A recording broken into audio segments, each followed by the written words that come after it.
Hello YouTube, and welcome to another N-scale video review of Kato Rhätische Bahn rolling stock. This time it's the Allegra. This is the third running number that Kato have offered on this model. The original standalone one, which somewhat confusingly had the same item number as this. They're both 10-1273, had a different number which was also found in the train set, and the unit offered with in the first release of the Bernina Express, panoramic coaches had another number again. I shall talk briefly through the history as I persuade the box open. The real Allegras have been introduced since the year 2000 to the Rhätische Bahn. They are a dual voltage EMU able to run on both the main network and the Bernina line, which obviously makes them very useful for the Bernina Express, as you don't need to change locomotives. They have roughly the same haulage capacity, maybe slightly more than a locomotive, and as a result have been slowly replacing some of the oldest locomotives, the G441s, via cascading.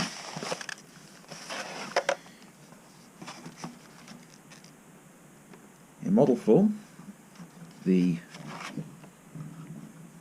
lower, I believe it's the lowermost of these vehicles, is powered.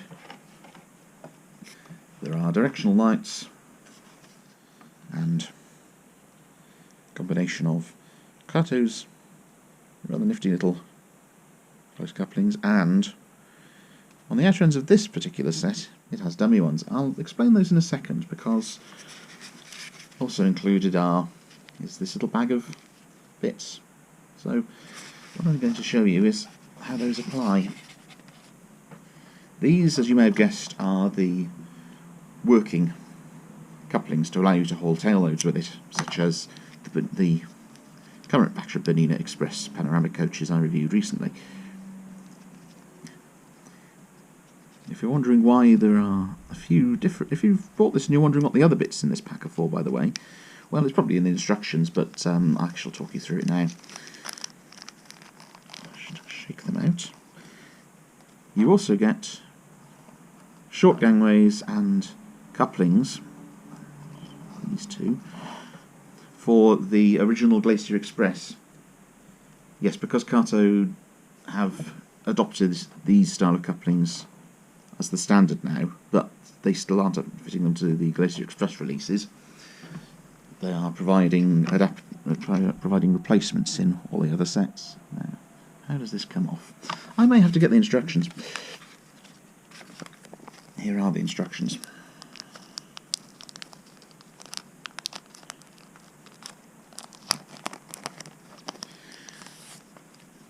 As you can see, the usual standard of presentation for Kato.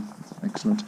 But my only complaint with these, by the way, is that they come in this polystyrene and card tray rather than a bookcase. I just find the bookcases tend to survive rather better. Instructions include suggestions for train formations. These have obviously been updated because they include the new open panoramic coach. It says I should pull straight down. Let's try. Oh, there we go. Ah, okay. Let's see what it is. Come on. There we go. Right. The dummy coupling simply lifts out. Be very careful doing this, by the way, as there's a flat metal spring here, and if that goes ping, your chances of replacing it are pretty slim, short of being able to get apart from Kato. After that, simply pop the new one on.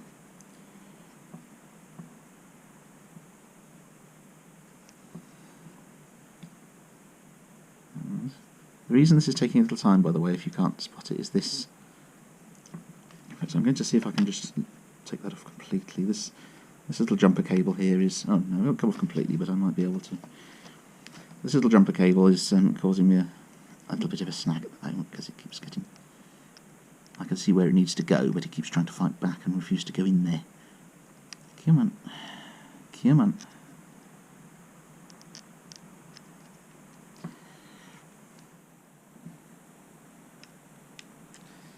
We're almost there.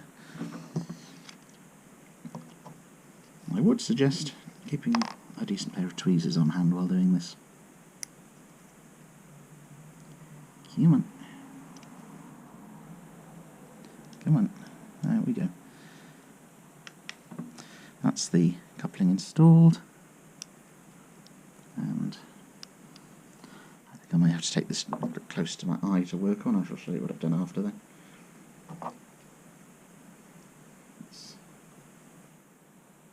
I'm not proving all that simple, it's fighting me. Come on, in we go.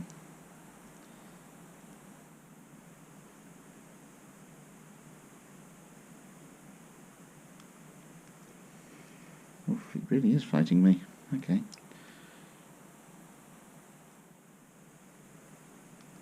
Talk amongst yourselves, folks.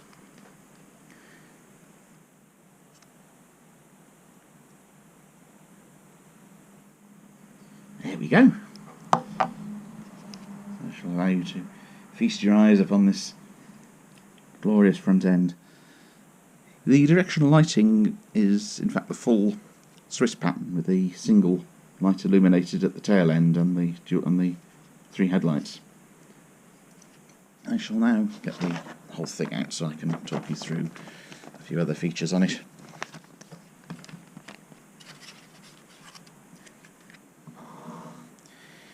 You've probably noticed the three pantographs. Well, the outer two are for DC operation and the inner one is for AC. So if you're running on the Bernina, these up. If you're running on the main network, this one up. The roof detailing on these is very, very nice. They've managed to get all of the intricate little indentations and spaces around what I don't know, I would guess air conditioning unit, but it could be a transformer. I'm afraid my knowledge of the mechanical side of these is fairly slim, other than that they have, as I've said before, I think they have the same power output as a G443 on DC and slightly more running on AC.